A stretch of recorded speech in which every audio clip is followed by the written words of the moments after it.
Bonjour Bruno, Bonjour Jeanne. et merci beaucoup d'avoir accepté cet entretien avec moi sur ma chaîne YouTube pour parler de ta carrière, de tes projets. Je t'en prie avec plaisir. Alors Bruno, bon, ta carrière est exceptionnelle, on va revenir dessus, j'ai plein de questions à te poser. Et la première question que je voudrais te poser, c'est comment tu as découvert le violoncelle? Quel a été ton premier contact avec la musique? C'est grâce à ma grande sœur, qui a 3 ans de plus que moi. Elle a demandé à commencer le violon.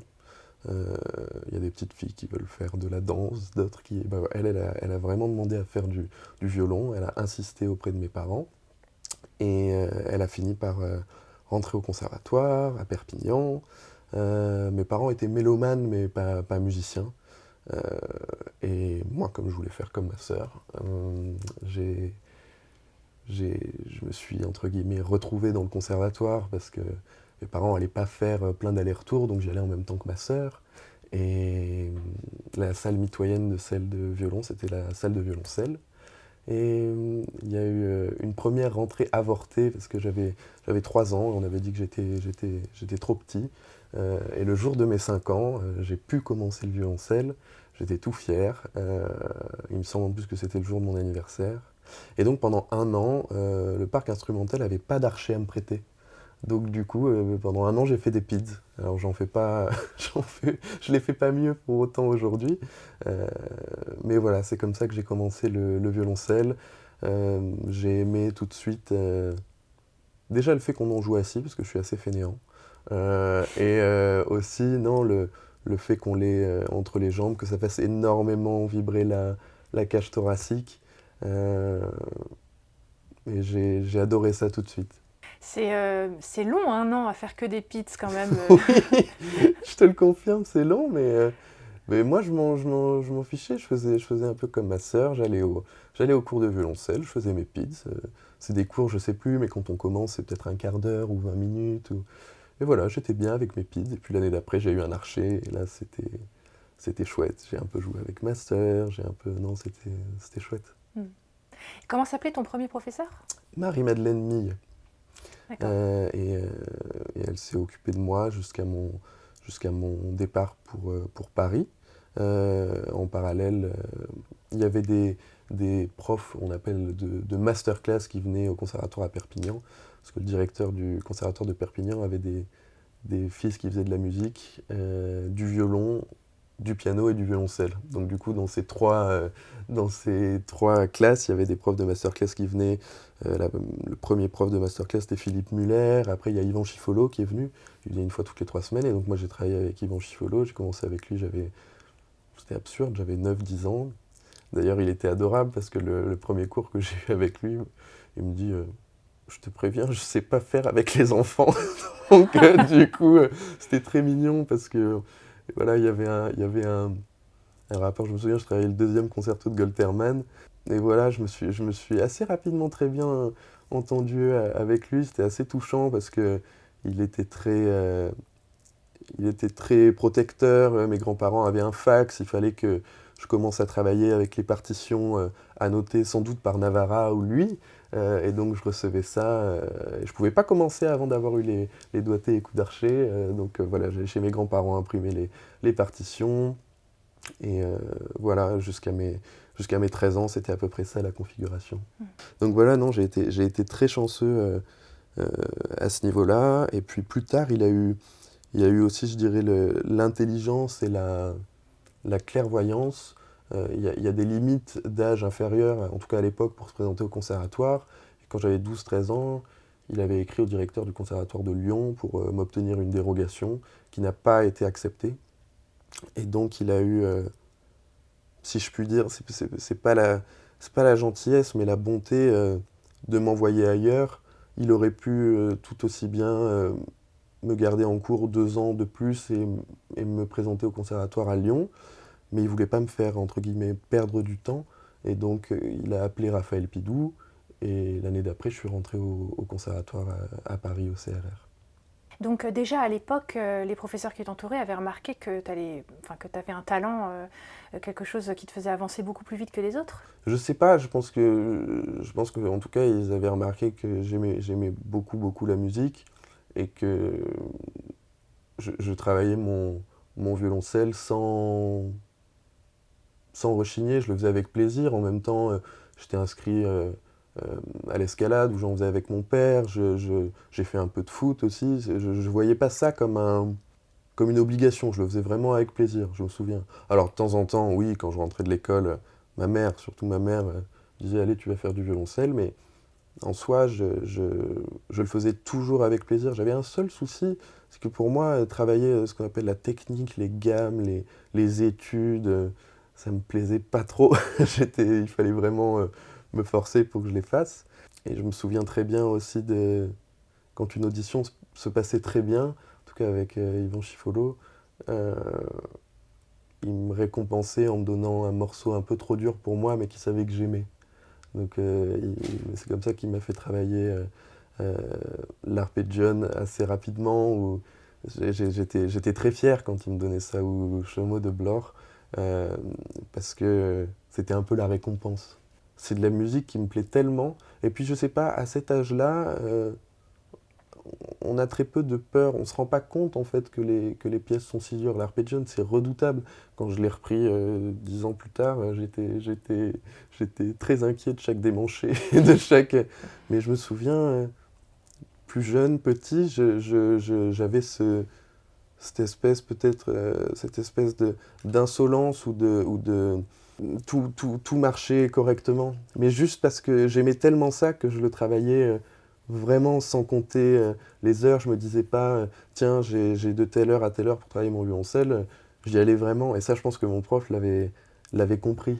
Il l'avait compris. Donc c'était peut-être trop dur pour moi, mais il savait que je passerais mes heures sur l'instrument en fonctionnant comme ça. Et tes inspirations au niveau des violoncellistes que tu adorais, que tu écoutais, c'était qui? Alors, en boucle, c'était Jacqueline Dupré. C'était vraiment Jacqueline Dupré, parce que c'est un peu étrange, mais tu sais, au supermarché, enfin dans les hypermarchés, il y avait encore des CD de musique classique, et il y avait notamment des collections à bas prix. Et il y avait un gros coffret de Jacqueline Dupré qui coûtait pas grand-chose. Donc ma mère avait acheté ça. Et il y avait 5-6 CD dedans. Et c'est un peu comme ça que j'ai découvert tout le, entre guillemets, grand répertoire. Je me souviens, il y avait encore les boutiques Harmonia Mundi aussi. Et moi, je passais énormément de temps. Je crois que c'était rue de l'Ange à Perpignan. Il y avait une boutique Harmonia Mundi. Et j'arrivais avec mon violoncelle dans ma housse. Et le vendeur, c'était des vendeurs très compétents d'ailleurs, parce qu'ils connaissaient tous les interprètes, toutes les œuvres.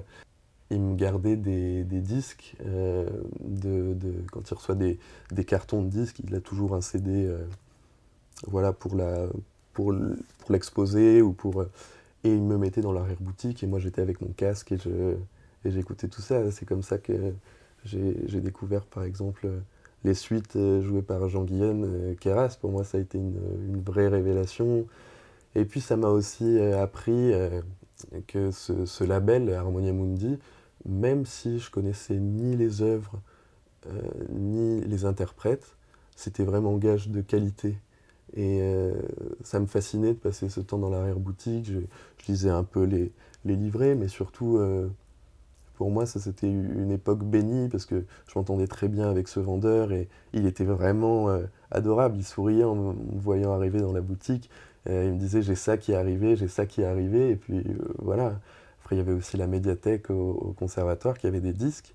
Et moi, enfin, je faisais acheter par ma mère des disques vierges, parce qu'il y avait ces doubles lecteurs où on pouvait graver des disques en temps réel. Il fallait juste écouter. Enfin, ça durait le temps du disque. C'était pas comme sur les ordinateurs. Et j'ai récupéré un nombre de CD là-bas complètement fou.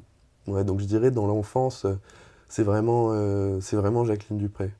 Quand tu es rentré avec Raphaël Pidou, ça s'est passé comment Super bien, super bien. Je pense, je veux pas dire de bêtises, mais je suis pas sûr qu'il avait été nommé il y a si longtemps que ça. Et, euh, et il était génial, parce qu'il m'a dit tout de suite la première année, il m'a dit, écoute, je pense qu'il faut qu'on tente le CNSM. Euh, je sais qu'Yvan voulait plutôt que tu ailles à Lyon. Je pense que maintenant que tu es à Paris, il serait bien que tu restes à Paris. Et pareil, il a eu cette espèce de gentillesse, d'être encourageant, et de pas... J'ai un peu de problème avec les profs qui veulent garder leurs élèves pour eux. Je trouve ça même assez malsain en fait. C'est leur chose, leur produit, moi j'ai passé 8 mois dans la classe de Raphaël. C'est-à-dire qu'il m'a présenté au conservatoire et j'ai eu la chance d'y rentrer. Et voilà, et il estimait qu'il avait fait son job.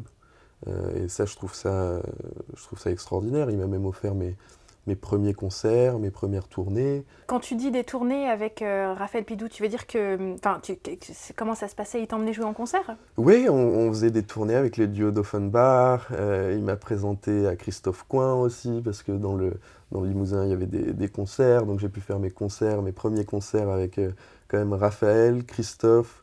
Et il y avait aussi Vincent Segal. Donc Wow. c'était vraiment chouette, parce que Raphaël, il a baigné dans les deux mondes, dans le monde baroque. Et donc il s'entend très bien avec Christophe. Je veux pas dire de bêtises, mais je crois qu'il a un peu étudié avec lui. Il a participé à énormément d'enregistrements, où je l'ai vu sur pas mal de vidéos aussi, où Christophe joue des concertos de Vivaldi ou de Carl Philippe Emmanuel. Donc dans l'ensemble baroque de Limoges, je pense, il y allait, et, avec son violoncelle monté baroque. Donc voilà, moi j'ai toujours été fasciné par la musique baroque depuis petit. Et pour le coup, rencontrer Christophe Coin, c'était vraiment chouette pour moi, parce que ces enregistrements des concertos de Vivaldi, pour moi, c'était une référence.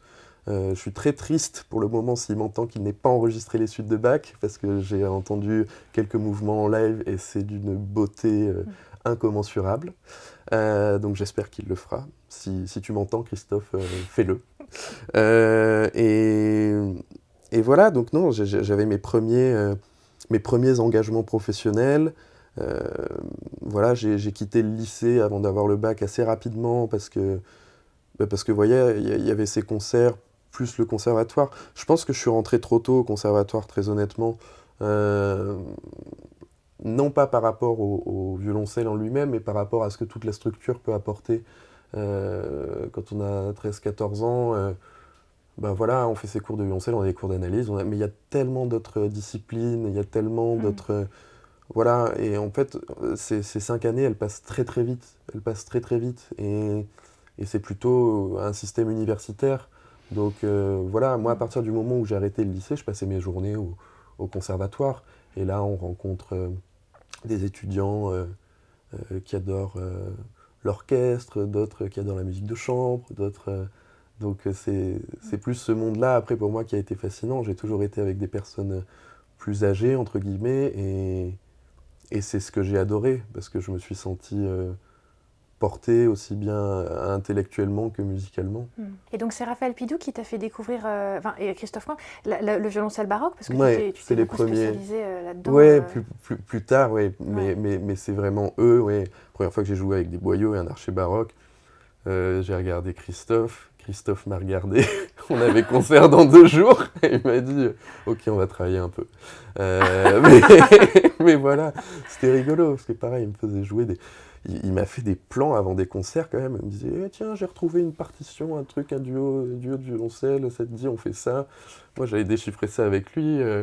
Lui, il était toujours très confiant, surtout. Et après, j'allais voir Raphaël presque en larmes en lui disant, il y a Christophe qui m'a demandé de jouer ça avec lui. Il me dit, mais c'est une chance, vas-y, fais-le, fais-le. Euh, donc voilà, ouais, c'était ça mes premiers engagements professionnels. Waouh.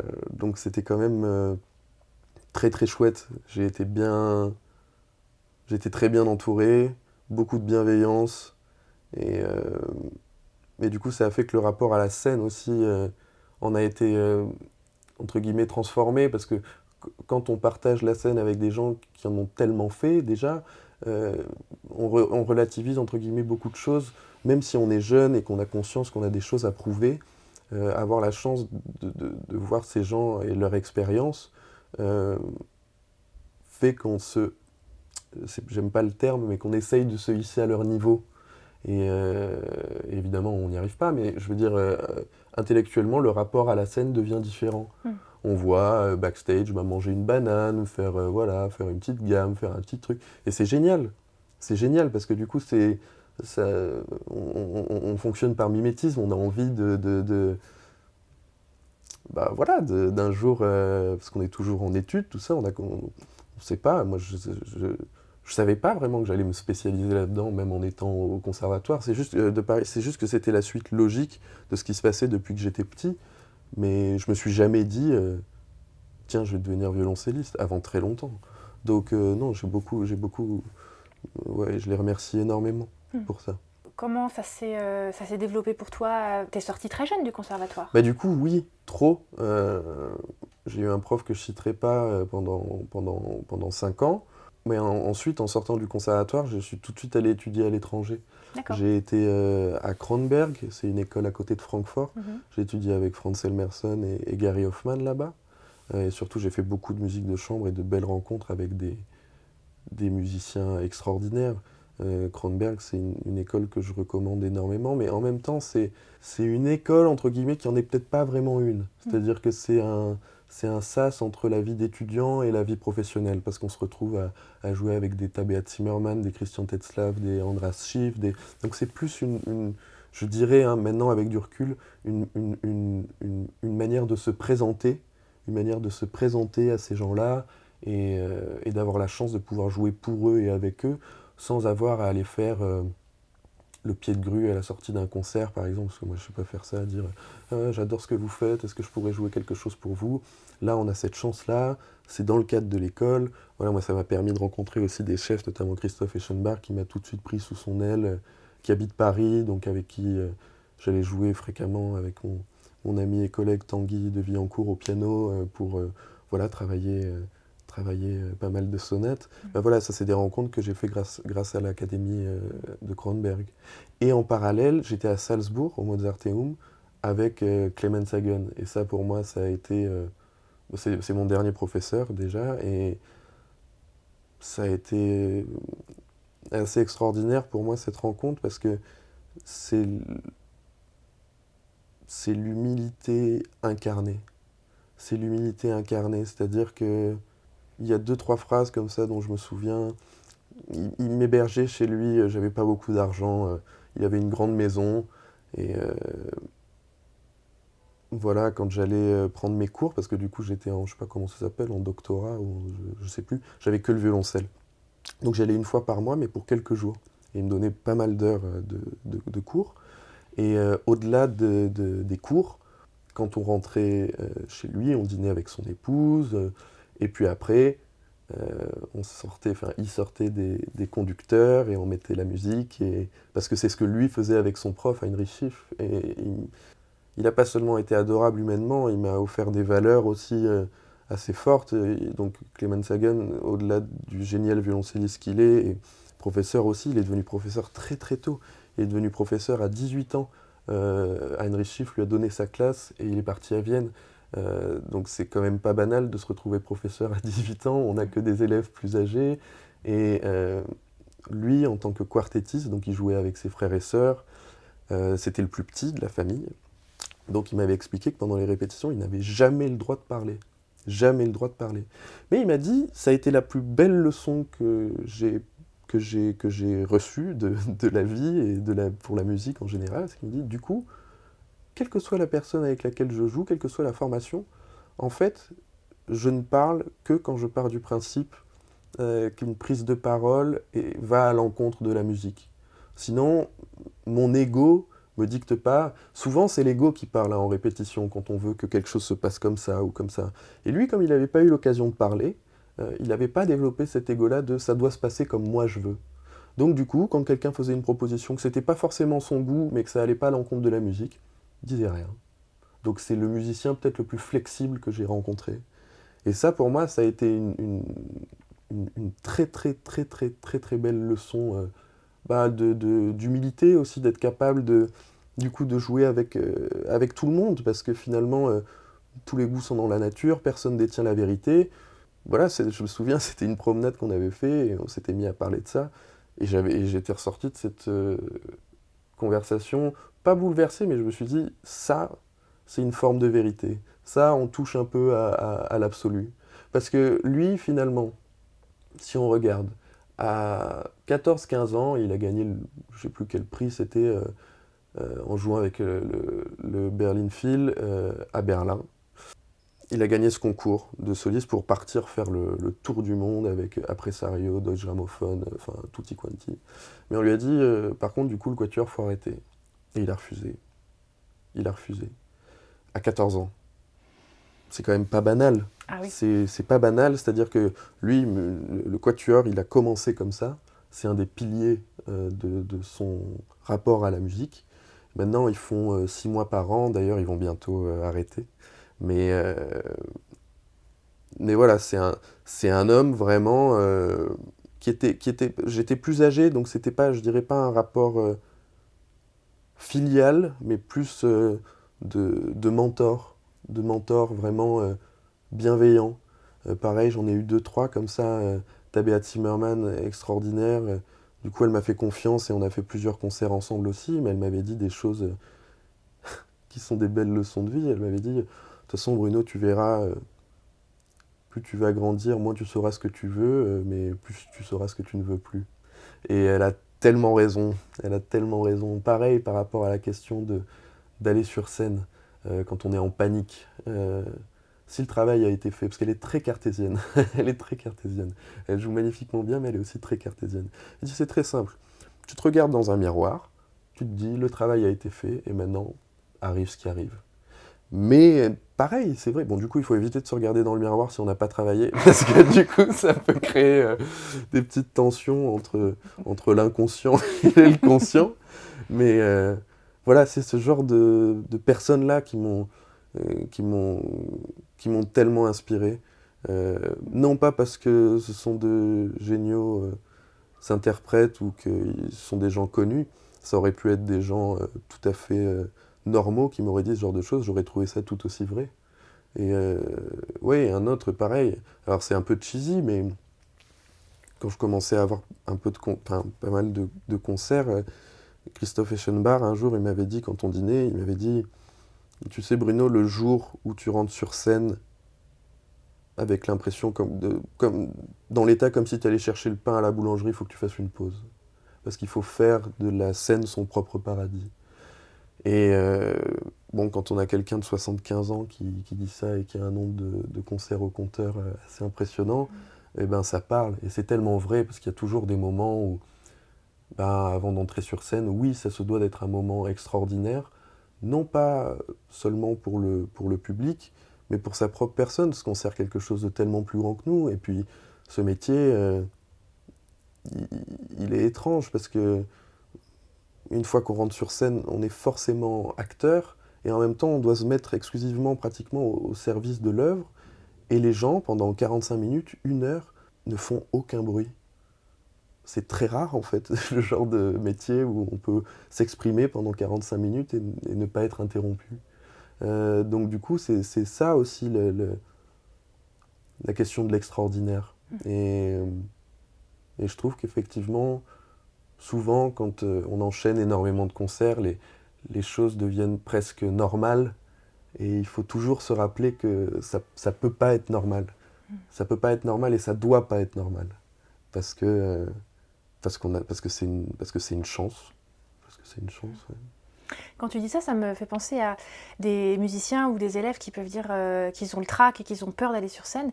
Et ils aimeraient normaliser ce moment pour plus avoir le trac. Et à t'entendre, c'est bah non, il faut pas. Ben, en tout cas, alors il y a différents types de track, hein, mais je pense que le track est nécessaire pour jouer mieux que dans sa chambre. Je pense que euh, si on y va sans, entre guillemets, sans, c'est pas sans peur, mais sans appréhension, euh, ça sera très difficile, en tout cas, une fois sur scène, de se dépasser. De se dépasser. Je pense que cette montée d'adrénaline avant le passage sur scène est salvatrice. J'y crois. Après, le stress peut être aussi très handicapant, hein. Il y a des fois où, ça nous est tous arrivé, hein, des moments où on peut passer à côté d'un concert parce qu'on s'est retrouvé dans un état pas possible. Surtout quand on joue par exemple une œuvre pour la première fois et qu'on a déjà quelques concerts au compteur, c'est très différent de quand on était étudiant et où on y va avec énormément de feu et d'insouciance. Moi je me souviens par exemple, j'ai pas travaillé le premier concerto de Shostakovich pendant que j'étais au conservatoire. Je suis passé à travers les mailles du filet, je saurais pas expliquer pourquoi. Et c'est absurde parce que c'est un des concertos après dans sa vie de musicien qu'on va jouer le plus. Et je l'ai joué pour la première fois quand mon fils est né. Et j'étais en tournée avant aux États-Unis sur boyau. Et donc, tous les jours, entre les répètes et les concerts, je travaillais à 415 mon concerto de Shostakovich avant d'arriver. J'avais 2 jours après à Paris et j'arrivais à Berlin pour jouer ça au Konzerthaus dans une salle bondée et avoir cette pression-là de jouer une œuvre pour la première fois parce que pour le coup, avoir un nombre d'heures de vol au compteur sur des œuvres, ça c'est quelque chose qui est très rassurant par rapport au stress. On peut se dire mais ça va, c'est très difficile mais j'ai déjà réussi à le faire 1 fois, 2 fois, 3 fois. Quand c'est une œuvre qu'on joue pour la première fois, surtout dans ces circonstances-là, on fait pas vraiment le malin. On fait pas vraiment le malin. Parce que du coup, tu travaillais aussi sur corde en boyau? Ouais, après j'ai demandé pendant la tournée à avoir un violoncelle avec des cordes en métal quand même Ok. pour pouvoir, parce que là sinon c'est pas vraiment possible. Mais je sais pas si on peut aborder ce sujet, mais la parentalité change énormément aussi le rapport qu'on a à la scène, à l'instrument. Quand je travaillais à ce concerto de Shostakovich, j'avais déjà ma fille aînée qui était née. Et en fait, le rapport au travail est très très différent. On a des slots de travail bien définis. Et ça a été très spécial pour moi parce que depuis mes années au conservatoire, les concours, tout ça, je travaillais énormément mon instrument, 8-9 heures par jour. Et j'estimais en avoir besoin de ces heures en fait avant d'entrer sur scène. Et du coup, il faut un peu se réaxer. Déjà, bizarrement, une fois qu'on a un enfant, je trouve qu'on dédramatise un peu le passage sur scène. C'est-à-dire que on a souvent l'impression qu'on va jouer sa vie sur scène. Et une fois qu'on est parent, enfin moi en tout cas j'ai senti ça en tant que papa, j'ai bien eu conscience que j'allais potentiellement plus mourir en allant sur scène. Et puis voilà, aussi qu'on joue différemment, on gère notre affect de manière très différente aussi. Les, les, les pièces qu'on joue s'envoient changer. Euh, et j'ai trouvé ça assez à la fois grisant et au début un peu perturbant de voir cette chose bouger en moi, de sentir que je jouais plus les suites de Bach de la même manière, euh, et pareil, et je veux dire, à l'arrivée de mon fils, on fait un métier étrange, mais j'avais 3 concerts d'affilée, avec ce concerto de Shostakovich à Berlin, et mon fils est né le matin du troisième, et j'ai réussi à prendre un billet d'avion pour être là pour sa naissance, et après j'ai repris le premier avion pour faire mon dernier concerto de Shostakovich au Konzerthaus à Berlin, et je me souviens l'avoir joué en ayant tellement peu dormi, tellement, mais j'étais dans une telle euphorie qu'on se sent presque tout puissant, rien peut nous arrêter. Et quand même, c'était émouvant parce qu'avec mes quelques mots d'allemand, j'ai pu dire que voilà, mon fils était né ce matin, que j'étais là. Et mon fils a quand même eu sa première standing ovation à H plus je ne sais pas combien. Non, c'était chouette. Mm. Et du coup, tu peux nous en dire un petit peu plus sur tes expériences de concours que tu as passées avant de te retrouver avec cette carrière. Enfin, du coup, tu as eu cette carrière, tu avais déjà une carrière, tu faisais des concours en même temps. Comment ça s'est passé? Les concours, je les ai faits parce que à partir du moment, je crois, où j'ai perdu mes parents, j'avais besoin de quelque chose qui me tienne et un peu comme pour se, se, se fouetter ou faire son deuil, ou je sais pas.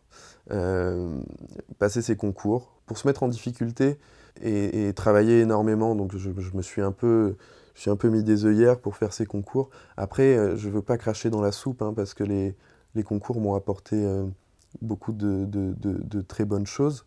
En revanche, je pense que les concours qui font qu'on a l'ego galvanisé, qui font aussi que ben, de temps en temps, c'est de moins en moins le cas, c'était de moins en moins le cas aussi pour moi, mais on va jouer telle œuvre de telle façon quand on est à Moscou, on va jouer telle œuvre de telle façon pour plaire à tel ou tel membre du jury. Je suis pas sûr quand on passe des concours, qu'on travaille la musique pour la musique. J'en suis pas sûr. J'en suis pas entièrement sûr. On essaye, hein, mais j'en suis pas entièrement sûr. Et puis il y a la question aussi de la maîtrise. C'est-à-dire que je fais une différence entre l'artisan et l'artiste. Pour moi, il y a beaucoup d'interprètes aujourd'hui qui sont des artisans fantastiques et d'autres qui sont des artistes. Voilà. Pour moi, il me semble aujourd'hui absurde d'être dans la maîtrise totale de son instrument, parce que je peux te donner une trentaine de noms de violoncellistes de ma génération, un peu avant, après, que j'admire, et pour qui je suis prêt à payer pour aller écouter les concerts. Donc être en recherche, entre guillemets, exclusivement de ça, me semble obsolète. Après, évidemment qu'il faut maîtriser un minimum son instrument, c'est la moindre des choses pour les gens qui payent pour venir écouter les concerts. Mais après, est-ce qu'ils payent pour venir entendre l'équivalent de ce qu'il y a sur le disque? Euh, je, je pense pas. Moi, je préfère aller écouter des concerts où il y a des pains par-ci par-là, mais où c'est vivant, où c'est incarné, où c'est juste transcendé, plutôt que d'aller écouter un truc bien nickel, chrome partout comme il faut, qui laisse peu de place finalement à l'affect pour s'exprimer. C'est là que je fais la différence entre l'artisan et l'artiste. On peut être, on peut tous, on a tous besoin d'être artisan. Artisan, on l'est à la maison. Euh, mais après, on peut pas le rester sur scène. Il faut que à un moment l'artiste se manifeste. Et on peut pas être artiste si on n'est pas artisan. Donc, ça me semble important à un moment de faire la part entre ce que veut l'ego, parce que l'ego, j'en parle de manière assez négative depuis le début de cette interview, alors que non, c'est quelque chose de positif, c'est quelque chose qui nous permet de nous dépasser, c'est quelque chose... Mais après, il faut faire attention entre la manière dont nous guide l'ego, notamment pendant les concours, de vouloir passer au tour d'après, gagner un concours, avoir un prix. Moi, très honnêtement, no offense, hein, mais quand j'ai eu une victoire de la musique, je jouais pas mieux avant qu'après. Enfin, je suis très reconnaissant de tout ce qui m'est arrivé hein, par rapport au concours mais, mais je pense qu'aujourd'hui, surtout ce qui a fait beaucoup de bien par rapport à peut-être aux générations d'avant, c'est que il y en a plein aussi que j'ai pas gagné. Mais les épreuves restent en ligne, les vidéos, et les gens peuvent se faire leur avis quand ils estiment qu'il y a des injustices ou quand ils estiment... Je trouve que c'est ça qui m'a peut-être le plus servi, le fait que tout soit en ligne, qu'il y ait pris ou pas pris. Mais aujourd'hui, j'ai tendance à penser que c'est assez absurde. Si je pouvais donner un tout petit conseil, aujourd'hui, il y a tellement de concours, il y en a tellement. Qu'est-ce que va faire un promoteur ou un producteur? Comment il fait pour prendre, s'il y a eu 6 concours dans l'année, 3 prix par concours, voire 6, qu'est-ce qu'il fait? Sachant qu'il y a encore tous les violoncellistes extraordinaires qui continuent de tourner. Il y a quoi, 2, 3 violoncellistes par saison? Qu'est-ce qu'on en fait de son prix? Je pense pas grand-chose. Mais après, ça permet effectivement, c'est pour ça que je disais il faut pas que je crache dans la soupe, ça permet d'être vu. Nous, on avait 3, 4 concours, hein, pas plus. On avait, je sais pas, on avait Tchaïkovski, Munich, Bruxelles. Oui, je crois que c'est tout. Donc c'était pas autant que le nombre de concours qu'il y a aujourd'hui. Donc je suis pas sûr que ça puisse avoir l'effet de tremplin autant que ça l'a été par le passé. Euh, voilà. Et après, du coup, pour en revenir juste purement à cette histoire d'ego, l'ego, on travaille en permanence dessus, sans même s'en rendre compte. Les gens avec lesquels on travaille, que ce soit les orchestres, les chefs, plus en musique de chambre encore, quand on joue avec des gens qu'on admire, c'est eux nos professeurs du moment. On hausse notre niveau de jeu juste parce on est pas seulement en admiration, mais quand la musique coule comme ça, c'est tellement agréable, ça arrive assez rarement sur une saison qu'on en est transcendé. Mais pour ça, il faut savoir un peu se mettre de côté et apprécier. Et ça s'apprécie aussi avec le fait que personne ne détient la vérité, quoi. Absolument personne. Moi, les gourous dans l'enseignement, les gens qui disent mais moi j'ai travaillé avec machin qui dit que ça se fait comme ça, qu'on doit jouer ça comme ça, que ça vient de ça. Putain, ça me donne le vertige parce que je me dis mais il y a des gens qui sont vraiment convaincus, vraiment convaincu qu'on doit jouer ça comme ça et qu'il n'y a qu'une seule manière de le jouer. Mais imagine-toi, si c'est le cas, bah, il n'y a plus de raison de faire des CD, il n'y a même plus de raison de faire des concerts, en fait, si tout le monde doit jouer pareil. Et c'est là que l'affect entre en jeu. C'est-à-dire que oui, il faut servir la musique en priorité numéro 1, servir la voix du compositeur, mais après, nous, on est comme des robinets de plus ou moins bonne qualité. La musique, c'est l'eau, donc on fait plus ou moins bien couler l'eau. Mais après, ça passe évidemment par notre affect. Si ça passe pas par notre affect, ça n'a strictement aucun intérêt. Donc les règles, oui, souvent quand il y en a beaucoup, quand c'est codifié, comme dans la musique baroque, comme dans la musique classique. Mais après, s'émanciper de ces règles, une fois qu'elles sont vraiment bien incarnées dans notre corps par rapport à notre instrument, pour laisser notre affect un peu s'exprimer. Sinon, je pense que j'ai rien à faire dans ce métier. Tu as gagné une victoire dans quelle catégorie? Révélation. C'était une expérience différente pour toi de faire un concours médiatisé, avec la télé et tout, par rapport à des concours classiques. C'était très différent? Oui, c'est très différent parce que là, c'est marrant, mais à Bruxelles, c'est un peu comme... bon, c'était un peu la même chose à Moscou, mais particulièrement à Bruxelles, c'est vraiment un événement. Mais un événement même pour la ville. C'est-à-dire que les gens te reconnaissent dans la rue. C'est un peu comme on voit des gens qui encouragent des cyclistes quand il y a des... Ben là, c'est un peu ça. Des gens qui font un coucou de l'autre côté de la rue en disant toi toi pour demain. Voilà, puis les interviews après chaque passage, tout ça, oui, c'est une médiatisation qui, là, je pense, pour le coup, a un réel impact sur la suite de vie d'un musicien. J'aime pas trop, je sais que c'est un mot, donc du coup, je peux parler de la carrière des autres, mais pour moi, j'aime pas trop utiliser le mot carrière parce que carrière, je pourrais peut-être t'en parler quand je serai sur mon lit de mort et que je regarderai derrière, tu vois.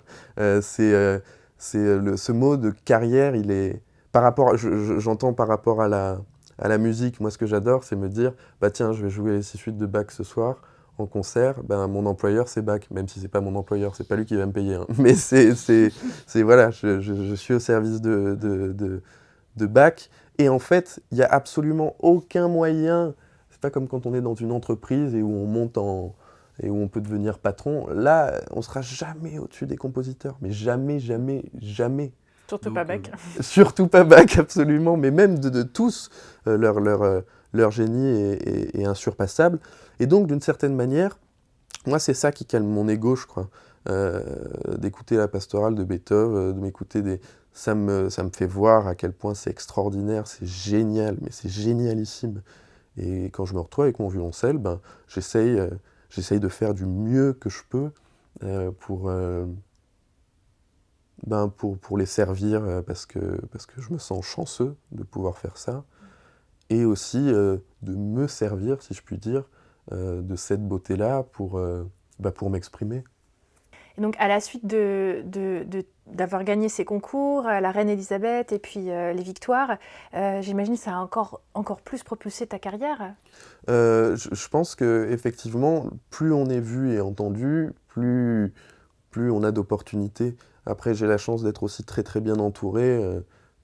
Mes agents en France ou à l'étranger, ma maison de disques, c'est un peu un cercle vertueux, je pense. C'est-à-dire que quand on travaille avec des gens, je parle autre que musiciens là, mais des gens en qui on a confiance, avec qui on a un souhait commun, ben forcément les choses se passent bien. Je vois beaucoup de musiciens qui changent d'agent souvent parce qu'ils ne sont pas contents du nombre de concerts qu'ils ont, mais justement, tu utilisais le mot carrière. Une carrière, ça se construit sur le très long terme, hein. On voit beaucoup de musiciens apparaître quelques mois et disparaître.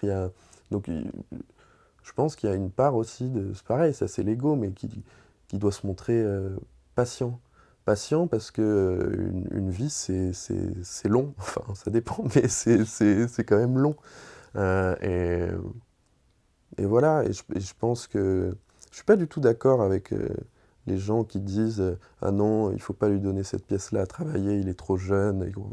Non, on contient tous les sentiments, Et justement, être en contact avec Schubert très jeune, c'est extraordinaire parce que ça nous confronte à la question du clair-obscur, la nostalgie. Qu'est-ce que c'est? Pourquoi est-ce que dans les moments joyeux, ça m'accompagne et ça les augmente, et pourquoi dans les moments tristes, ça vient penser mes plaies? Il n'y a pas d'âge pour comprendre ça. Il n'y a absolument pas d'âge. Après, se dire, voilà, Shostakovich, il faut comprendre derrière, voilà, la peur du compositeur, Oui, très bien, on peut mais de là à dire que il faut pas le jouer à 10 ans, bon, bah, je pense que c'est une erreur. De toute façon, on finit plus tard par, normalement, hein, par s'intéresser énormément quand même à ceux qu'on sert, donc les compositeurs. Donc je vois pas le mal qu'il y a à commencer Bach à 7-8 ans. Tu es en contact avec la beauté à 7-8 ans, c'est extraordinaire. C'est tout, en fait. Sans se poser pour le moment de questions sur vraiment l'interprétation, mais juste être en contact avec la beauté à 7-8 ans, ça me semble primordial. Voilà. Tu enseignes un peu? Alors, on m'a proposé plusieurs fois des postes que j'ai toujours refusés, pas par prétention ou pédanterie, mais juste parce que je trouve que c'est une sacrée responsabilité d'être prof. C'est même une énorme responsabilité, et moi j'ai déjà mes 2 enfants, j'ai déjà du mal à m'occuper de moi et d'eux, donc prendre la responsabilité d'une classe de même 6 élèves ou 12 élèves, c'est énorme. Ils veulent tous, ils mettent leur vie future entre nos mains, et, euh, et pour le moment, je peux pas assurer ça. Et puis avec ce qui est aussi, sans citer son nom, avec ce qui s'est passé pendant mes propres études au CNSM, je pense que j'ai une espèce de distanciation par rapport au rôle même d'enseignant. Ça va me prendre quelques années avant de le reconsidérer. Après, ça m'arrive de donner ce qu'on appelle des masterclass, mais justement, c'est pareil, ça me fait souvent étrange de me dire, ben voilà, j'enseigne à une jeune fille qui a 14 ans.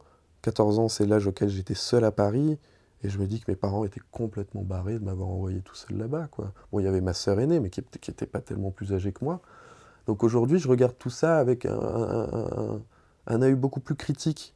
Euh, Comme je te disais, avant pour moi tout ça était une suite logique. Là, maintenant que enfin, je vois ces enfants de 13-14 ans, parce que ce sont des enfants à cet âge-là, n'en déplaise à mon ancien professeur, ce sont des enfants.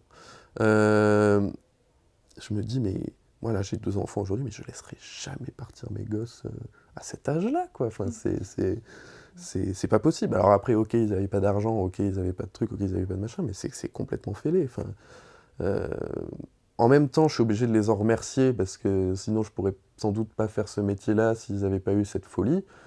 Et en même temps, bon, ça laisse des traces, quoi. Ça laisse des traces. Donc, ouais. Et pour revenir à ta spécialisation, enfin l'une de tes spécialisations en musique baroque, c'est vraiment un genre dans lequel à un moment tu as fait presque que ça, non? Ouais, il y a une période pendant laquelle je me suis plongé vraiment là-dedans. En fait, ça vient un peu d'un hasard, c'est que j'étais je suis toujours dans la même agence que Thomas Dunford, qui est un extraordinaire luthiste, et qui voulait fonder son ensemble. Et il a entendu, je crois, une vidéo de moi, je sais plus ce que je jouais, Haydn, je crois. Et du coup, il m'a appelé. Il m'a dit, ça te dirait, alors je sais que c'est peut-être pas intéressant pour toi, mais de faire du continuo, mais tu peux faire des concertos aussi avec nous si tu veux. J'ai dit, bah, avec plaisir. Moi, j'étais déjà très honoré que Thomas m'invite. Je savais pas qui étaient les autres membres. Euh, et là, je me retrouve à faire du continuo avec lui et Jean Rondeau. Et j'ai pris une claque. J'ai pris une claque. Jean Rondeau, il est d'une inventivité incroyable. Je pensais pas que c'était possible que ça change à tel point d'avoir un continuiste comme ça à un concert. Les musiciens qui font de la musique baroque, ils sont quand même extraordinaires parce que ils sont beaucoup plus. Ils ont, c'est dans leur ADN d'être capable d'improviser, d'être capable de. Voilà, ils parlent le langage de la musique, les degrés, nous, en classique, on sait très bien jouer de notre instrument, mais j'ai l'impression qu'on connaît un peu moins bien la grammaire et la conjugaison de la musique. Là, j'ai vraiment pris une énorme baffe, j'ai pris un plaisir fou, que ce soit faire du concerto ou du continuo. Ça m'a permis aussi de songer à enregistrer les suites de Bach, ce que j'ai fini par faire, parce que justement, non pas que je me sentais plus légitime, mais il y avait des choix, entre guillemets, d'interprétation, après les avoir rencontrés, qui me semblaient tellement évidents, des choses sur lesquelles je bloquais plus jeune, à me dire, oh, c'est compliqué, autant quand c'est des danses, pas de souci, mais l'allemande, elle n'était pas dansée du temps de Bach, donc c'est là qui s'étend le plus harmoniquement, donc du coup c'est compliqué de choisir un tempo, machin. Et je me suis tellement imprégné de leur monde,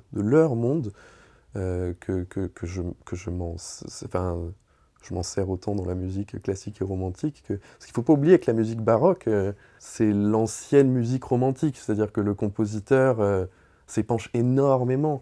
On écoute les 4 saisons de Vivaldi, alors c'est très imagé, c'est tout ce qu'on veut, mais c'est extraordinaire. Les airs aussi de Vivaldi, l'utilisation des instruments. Alors après, la musique classique, elle, revient à quelque chose de beaucoup plus codifié, puis il y a la musique romantique, puis post-romantique. Mais moi, j'ai toujours été fasciné par la musique baroque. Je ne saurais pas expliquer pourquoi. Je saurais pas expliquer pourquoi. C'était peut-être par défiance, parce que ma mère supportait pas le clavecin. Je sais pas. Je sais pas, mais j'ai toujours adoré ça. Je pense que j'ai été fasciné aussi parce que un jour, j'ai entendu Philippe Jarouski chanter... je pense que c'était aux Victoires de la musique. Et je pense qu'il chantait l'air là, de Vivaldi, Vedro con mio diletto. Et j'ai pris pareil une claque. Alors déjà la voix, hein, parce que il est impressionnant. Et juste cette musique hyper intense. Donc là, j'avais réussi quand même à me faire offrir le disque Vivaldi de Jarouski. Et j'avais pas cessé de le suivre. Et aujourd'hui, on se connaît. Et c'était mignon, parce que l'an dernier, il y a 2 ans plutôt, j'ai emmené ma fille à son premier concert. Donc c'était au Théâtre des Champs. Elle était trop bien placée, elle était mini, elle était toute contente. Le concert était long quand même, mais c'était impressionnant parce qu'il jouait avec un guitariste génial qui s'appelle Thibaut Garcia. C'était tout un programme de mélodie. Et dès que la voix commençait, elle buguait complètement. Elle restait attentive. Et elle a sorti une chose assez rigolote, c'est que de temps en temps, le chanteur ou la chanteuse, pour faire une pause pour un récital, voilà, quitte la scène, et donc là, en l'occurrence, c'était Thibaut qui jouait tout seul, et là, ma fille, à qui j'avais dit, on parle pas fort, hein, on chuchote, et dit, elle est partie où, la madame? Et là, vraiment, alors on est au Théâtre des Champs, donc je te laisse imaginer. Alors, il y avait des gens qui étaient morts de rire, et d'autres, qui étaient vraiment... Mais donc voilà, ouais, je crois qu'en fait, c'est vraiment, comme je te disais, Christophe Coin plus tard, mais quand j'étais plus jeune, c'était Jarouski. Et puis, je pense aussi, mine de rien, même s'il ne l'a pas enregistré sur violoncelle baroque, moi j'avais été habitué à écouter, parce que ça m'était demandé, les suites de Bach par Navarra, tout ça, d'entendre Keras, c'était déjà un bond immense de me dire que ça pouvait aussi être joué comme ça. Donc non, la musique baroque, c'est vraiment mon dada, même j'en écoute énormément. Après, je pourrais, entre guillemets, pas faire que ça, parce qu'il y a des choses qui me manqueraient, mais même faire du continuo, quand on est aussi bien entouré que par Thomas et Jean, en fait, on a un rôle hyper important. C'est nous qui drivons, c'est nous le chef d'orchestre, donc c'est génial, c'est génial. Et surtout, j'ai été très chanceux qu'ils m'accueillent aussi gentiment, avec tellement de bienveillance. Parce qu'au départ, ils me disaient, ouais, là, mais une 7e, mais un truc. J'étais là devant ma partition. Je dis, Thomas, c'est pas mon métier, en fait. Il faut que tu m'aides, il faut que tu me dises quoi faire. Voilà, et puis les histoires de diapason aussi, parce que on en parle peu, parce que c'est devenu quelque chose de tout à fait banal, mais quand on a fait toutes ces études en 442 et qu'on a fait que juste 2-3 incursions à 415, faire tout un concert à 415, c'est étrange, parce que justement, quand on a un moment de stress, il y a l'oreille qui se remet en 442, et en fait, on se met à plus jouer les notes qu'on entend ou qu'on voit. C'est une belle aventure, d'ailleurs, je vais rejouer avec Jupiter, je crois, la saison prochaine, et j'en suis à chaque fois hyper heureux. Donc, ouais, je trouve que c'est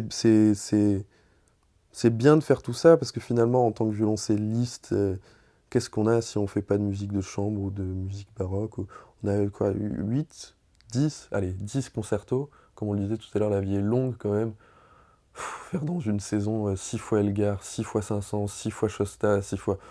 Il y a un moment où, comme disait Schoenbach, pour en faire de la scène son propre paradis, il faut savoir un peu se renouveler et trouver d'autres sources d'inspiration. J'ai beaucoup de mal à comprendre, enfin même, non, pas à comprendre, mais à la fois du respect, mais de l'incompréhension par rapport aux gens qui ne font que ça, qui font que des concertos. Parce que pour moi, ils passent un peu à côté d'une grande partie de la musique, en fait. Comment t'as fini par trouver le bon tempo pour cette allemande? J'y pense depuis tout à l'heure. En fait, c'est que Thomas et Jean, ils m'ont appris 2-3 choses par rapport à la question du tactus. Le tactus, c'est l'ancêtre du rubato. Mais en fait, les deux veulent dire la même chose, hein. Sauf que dans le rubato, on peut décaler un peu un temps et il faut rendre le temps qu'on a pris. Le tactus, le principe, c'est que les temps ne diffèrent jamais. Donc on fait ce qu'on veut au milieu, mais par contre, il faut que ça tombe là où ça tombe. Et après, on choisit un tempo, en fait, en fonction de la vitesse harmonique. C'est-à-dire que si on sent qu'on étire trop l'harmonie parce que le tempo est trop lent, on se rend compte qu'en fait, on est à côté. Si par contre, on sent que l'harmonie se développe naturellement, je pense que là... Et souvent, du coup, on est surpris hein, par les tempi proposés. J'avais travaillé sur différents manuscrits, mais il y en a un de l'époque de Bach où le prélude de la troisième suite, il a un intitulé, c'est Presto. Enfin, vraiment des... Et en fait, si on regarde harmoniquement, ça marche cette question du presto, en do majeur. On reste souvent en do majeur et on commente énormément. Et finalement, je trouve que ça libère pas mal, tu vois, c'est ce que je te disais par rapport aux règles. Une fois qu'on connaît les règles, c'est beaucoup plus facile de s'émanciper que de se retrouver en face d'une partition à pas savoir quoi faire. Quand le champ des possibles est infini, on ne sait pas trop quoi choisir. Alors que quand on a vraiment les règles de base du langage, on marque pas les seconds temps, on fait pas de bêtises comme ça, parce que voilà, à l'époque ça se dansait comme ça se faisait comme ça. Et ben du coup on peut se permettre beaucoup plus de liberté. Donc ça vraiment il m'avait beaucoup aidé avec ça. Et pour les préludes aussi, du coup, tu te posais ce genre de questions de tactus? Pour les préludes, oui, mais préludium, en fait, tout est... Je sais pas comment dire... Toutes les suites sont géniales, mais Bach, lui, il se concentrait surtout sur les danses, c'est-à-dire que le prélude, pour lui, qui sont des chefs-d'œuvre, hein, qui sont des chefs-d'œuvre absolus, ne nous y trompons pas. C'est un moyen pour l'auditeur qu'il se fasse à la tonalité, en fait. Donc c'est absurde, parce que nous, on entend ce ré, si, la, si, ré, sol, depuis toujours comme le Saint Graal et le... Et en fait, pareil, si on regarde un tempo harmonique, c'est toujours aussi beau, mais ce que je veux dire, c'est que, ouais, je pense que c'est l'harmonie qui doit primer. En tout cas, chez Bach, toujours. Toujours, parce que déjà, il est dans une maîtrise absolue et qu'on ne peut pas tellement aller à l'encontre de l'harmonie. C'est là qu'on sent qu'on fait fausse route ou non. Quand on sent et a fortiori surtout quand on sent qu'on étire l'harmonie, on va avoir des soucis. Pareil, penser à 1 ou penser à 3, les deuxièmes menuets, les gavottes, savoir exactement comment se danse la gavotte, quelle est la danse la plus rapide entre le menuet, les bourrées, les gavottes, pour savoir exactement aussi. Pareil, le choix d'une courante, c'est pas forcément un tempo rapide, mais on sort de l'allemande. Est-ce que l'allemande était lente d'un point de vue harmonique ou pas? Donc est-ce qu'elle était plutôt rapide? Dans ce cas-là, la courante sera plus détendue, et vice-versa. Après, c'est sous ça, je pense, plus les choix d'interprétation. Et voilà, et si ça se trouve, je ne serais pas du tout... Enfin, je les ai pas réécoutés, d'ailleurs, je m'écoute pas. Donc Ça me donne trop envie de les écouter. Hein. Ouais, mais peut-être que je les réenregistrerai quand j'aurai d'autres... J'aime pas ce mot, mais d'autres certitudes. Ou alors que je serai sûr que ce que j'ai fait n'était pas bon, plutôt. Oui. Voilà un peu... oui, par rapport aux études et à la musique. Moi, je voulais surtout te parler de musique parce que je trouve que c'est ce qui est le plus oublié dans notre petite niche qui est la musique classique aujourd'hui. On parle effectivement beaucoup des interprètes. On parle, quand on lit des critiques de concerts, on parle surtout de la manière dont ils ont joué, mais on oublie souvent de parler de musique. Alors est-ce que c'est parce que les gens en sont plus capables? Est-ce que c'est que pour eux c'est dénué d'intérêt? Je sais pas. Mais Je pense qu'il faut absolument qu'on se renouvelle dans cette, dans cette sphère, petite sphère qu'est la musique classique. Euh, Pas chercher à faire des choses exclusivement voyantes parce que ça servirait notre image, mais voilà, moi, à mon petit niveau, bah, je vais jouer dans l'école de ma fille, j'ai joué dans la crèche de mon fils. Et en fait, c'est fascinant parce que les mômes, avant j'habitais dans le 93, eh ben, il y en a au moins deux qui étaient complètement fascinés. Et je me dis, bon bah voilà, sur une classe où il y avait, je sais plus, 90 élèves, bah, il y en a deux qui vont peut-être vouloir faire de la musique. Et ça sur le terrain, ça a de l'importance. Moi, on m'avait proposé de faire un truc avec de la pop, tout ça. J'écoute énormément de pop, j'écoute pratiquement que ça d'ailleurs, enfin je veux dire du rock, mais en fait non, il faut pas offrir aux gens la nourriture de manière détournée, leur faire croire que ça va être de la pop alors que c'est du classique, ou leur vendre de la pop de manière classique, parce que pour moi c'est contre-productif. Euh, Ça sert personne, ça sert personne, ni la musique, ni l'auditeur qui aura pas ce qu'il veut en définitive. Par contre, le travail sur le terrain, et j'encourage mes amis et collègues qui ont des, comme tu disais le mot, carrière prestigieuse, de faire ça. Ça, c'est important. Ça, c'est très, très, très important. Aller faire un truc qui est filmé par la télé et tout ça, ok, une fois de temps en temps, mais le vrai travail de terrain, celui qui se voit pas forcément, mais qui est tellement plus important. Les gens ne savent pas vraiment ce qu'est la musique classique, parce que la musique classique, elle a toujours un peu on reste un peu tous, je nous inclus tous, je m'inclus aussi, dans cette tour d'ivoire un peu opaque, un peu, même si ça s'ouvre évidemment de plus en plus, mais euh, voilà, moi quand je prends mon violoncelle et que je me retrouve, par exemple, dans le taxi pour aller à l'aéroport, on me dit que de toute façon la musique classique c'est trop cher, la musique classique c'est trop truc, c'est trop machin. Et moi là, du coup, je me mets à interroger le chauffeur de taxi, je lui demande s'il a des enfants, je lui demande... voilà, et là je finis par lui demander, est-ce qu'ils sont inscrits à une quelconque activité? Il me dit, bah ouais, mon petit il est au foot. Et moi je sais très bien combien ça coûte le foot, et il faut payer la licence, il faut payer le matériel, les crampons, tout ça. Et en fait ça coûte beaucoup plus cher que d'aller toquer à la porte d'un conservatoire pour commencer un instrument. Et ça les gens, le problème c'est qu'ils ne le savent pas. Ils ne le savent pas. Le chauffeur, à chaque fois, il tombe des nues aussi quand je lui dis qu'au dernier moment, à la Philharmonie, il peut avoir des places à 5 euros. Enfin, personne ne le sait, ça. Alors, oui, il y a la Philharmonie qui a quand même beaucoup participé ces dernières années. Oui, ça se sait de plus en plus. Mais ce que je veux dire en règle générale, c'est que les gens, ça leur semble être quelque chose toujours qui ne leur est pas destiné. Alors que moi, mes parents n'étaient pas musiciens. Je viens de la classe moyenne, moyenne basse. Et c'est un truc qui m'a animé. Les gosses, c'est des éponges, de toute façon. Ils prennent ce qu'on leur propose. Ils prennent ce qu'on leur propose. Donc, quand on voit qu'au conservatoire, alors oui, je sais, je crois que les inscriptions, c'est pas facile, mais il y a mille autres choses en école de musique, voilà, où on peut commencer à très, très, très, très moindre coût, quoi. Enfin, il n'y a pas de... Donc moi, j'espère que, que ça, en tout cas, ça va évoluer. Que ça soit, en fait, considéré pour les enfants comme une activité, comme le sport, mais qui puisse s'y rendre sans se dire, ah bah ça c'est pas mon milieu, ça c'est pas mon truc, c'est pas mon machin. Euh, Ça, j'y crois, ouais, j'y crois.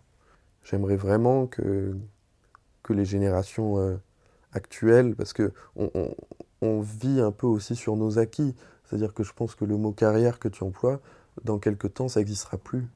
Ça n'existera plus parce que on le voit dans tous les pays, de toute façon. Je ne veux pas du tout faire de politique mais les modèles économiques font que ça ne pourra plus exister. Font que ça ne pourra plus exister. Donc il faut trouver un moyen de se renouveler. Et le faire par le cœur de ce dont il s'agit, à savoir la musique, ça me semble être important, beaucoup plus que de le faire de manière détournée, en faisant un peu de musique classique avec du hip-hop ou un peu pour soi-disant ouvrir des portes.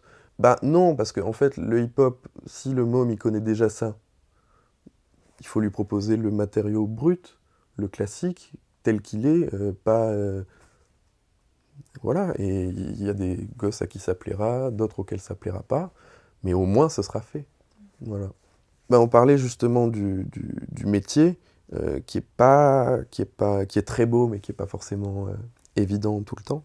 Moi, la saison passée, j'ai dû annuler énormément de concerts. J'en ai fait quelques-uns par-ci, par-là. C'est compliqué, en fait, d'annuler des concerts, parce que déjà, ça met des promoteurs dans l'embarras, des amis et collègues aussi dans l'embarras. La question de la santé mentale, par exemple, c'est quelque chose qui est...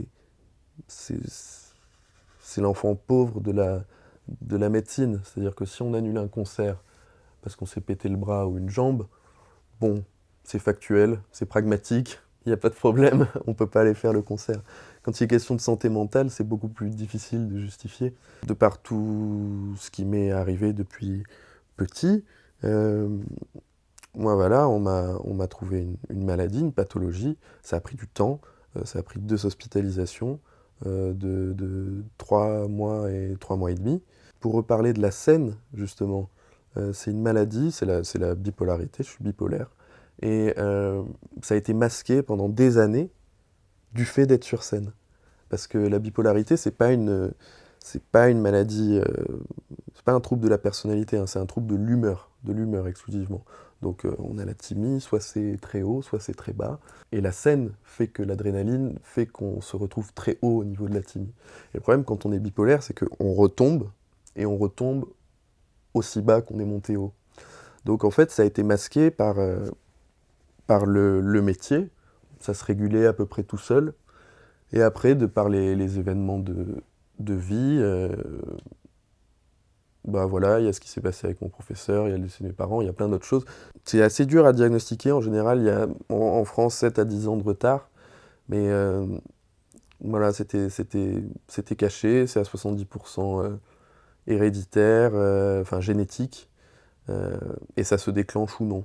Ça se déclenche en fonction des circonstances de vie.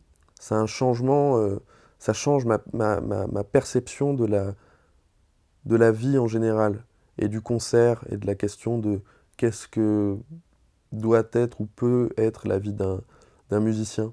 Euh, je pense qu'il y a beaucoup de gens, de musiciens notamment, euh, qui peuvent avoir des gros moments d'accès dépressif. Ça peut être de la surcharge de travail, ça peut être soudainement un manque de confiance en soi, ça peut être énormément de choses. Et je trouve que dans notre milieu, dans le sport, de plus en plus on en parle, mais dans la musique, on n'en parle pas. C'est vu un peu comme ah bah non, si tu as une dépression profonde ou que tu as une maladie, un problème de santé mentale, t'es pas un cheval fiable, quoi. C'est vraiment, je pense que les choses doivent être amenées à, à changer, et que les gens ne devraient pas avoir peur de parler de leur burn-out ou de leur dépression, parce que c'est un peu terrible à dire, mais finalement, ça finit par servir la musique. Ça finit par servir la musique. Tout le travail qu'on doit faire sur bah, sa psyché, ça finit par servir la musique, parce qu'on joue comme on est, ce qu'on contient. Et, euh, et voilà, une fois que tout ça est appréhendé, les choses peuvent évoluer pour le meilleur. Mais je peux me tromper, mais je suis convaincu qu'il y a beaucoup de mes collègues qui ont ce rapport où on ne sait plus très bien qui on est. Et si on se remémore le Covid, enfin toi comme moi, on a eu des événements très très heureux, donc on l'a peut-être vécu différemment. Mais soudainement, bah, le Bruno violoncelliste, il n'existe plus puisqu'il n'y a plus de concert. Donc c'est Bruno tout court. Mais alors t'es qui? T'es qui? Je pense qu'il y a beaucoup de gens que ça a remué de passer de 100 concerts par an à la maison. Mais je suis qui? Ça, je pense que c'est une part de notre métier qu'il faut aussi aborder. La question de la solitude aussi, quand on voyage, la question de... Voilà, c'est plein de choses dont on parle jamais, en fait, en interview. Parce que comme sur les réseaux sociaux, il faut afficher quelque chose de positif, en permanence. En permanence. Et voilà, je pense que c'est bien que que le métier soit au courant de tout ça et que ça soit pas un secret de polichinelle entre deux amis qui disent ah mais surtout t'en parles pas, là vraiment ça va pas mais t'en parles pas, voilà, que ça puisse être dit et, et qu'on évolue. Avant on parlait du harcèlement sexuel ou moral, je pense que la question de la santé mentale elle a un rôle immense. En tout cas moi mon parcours en tant que personne, en tant que musicien, a été très affecté par tout ce dont on est en train de parler. Donc, je trouve ça important de ne pas le laisser sous cloche et d'aborder en tout cas ce sujet de manière plus libre que par le passé. Et pour des playlists, parce qu'on a parlé beaucoup musique classique, un peu moins musique, comment on dit, musique pop. Moi, il y a deux personnes qui me portent énormément. Enfin, plus, mais deux en particulier. Barbara, qui est pour moi le Schubert actuel. Vraiment, Barbara, c'est d'une beauté incommensurable aussi. Et Leonard Cohen. Leonard Cohen, pareil, c'est d'une beauté, il faut écouter ses albums, c'est pratiquement tout en alexandrin, c'est brillant. Et voilà, ces gens-là, leur vie, enfin, je trouve ça très, très, très inspirant. Et pour moi, je l'écoute avec autant de plaisir que j'écoute du Schubert. Donc, ouais, s'il y a des gens, alors, j'en doute, hein, mais qui ne connaissaient pas, voilà, recommandation Barbara Cohen pour une bonne soirée, une chouette introspection. Je vais suivre ton conseil. En tout cas, Bruno, merci beaucoup d'avoir partagé tout ça aujourd'hui avec nous. Mais je t'en prie. C'était très inspirant et merci d'avoir abordé tous ces sujets-là. Bon, avec plaisir. Merci à toi. Avec plaisir. Je te souhaite une bonne continuation. Merci, pour toi aussi. Tous tes projets.